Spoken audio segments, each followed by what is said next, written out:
माणसाने मला असं टच केलेलं मला आवडलेलं नाही.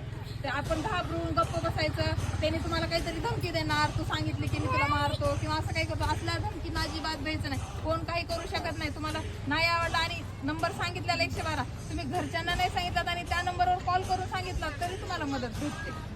आणि जर तुम्हाला काही प्रायव्हसी पाहिजे असेल की बाबा नाही ही गोष्ट कुणाला नाही कळू द्यायची, पण तुम्ही अननोन कॉल करू शकतात, मला असं त्रास सांगायचं आणि ही गोष्ट कुणाला नका, तर तेवढी प्रायव्हसी पण ठेवली जाते की कुणाला सांगत नाहीत किंवा कुणाला म्हणजे असं त्या गोष्टीबद्दल चर्चा पण नाही केली जात, जेणेकरून की तुमची बदनामी होणार नाही.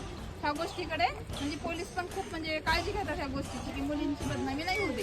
सगळ्या पोरींनी लक्षात ठेवायचं, कुणालाच भ्यायचं नाही, कुणालाच घाबरायचं नाही. जर काही चुकीचं झालं असं वाटलं की बिलकुल ती गोष्ट सांगायची आणि ऑन दी स्पॉट जर तसा प्रसंग आला तर काय करायचं, तुम्ही काय करणार तशा सिच्युएशन मध्ये.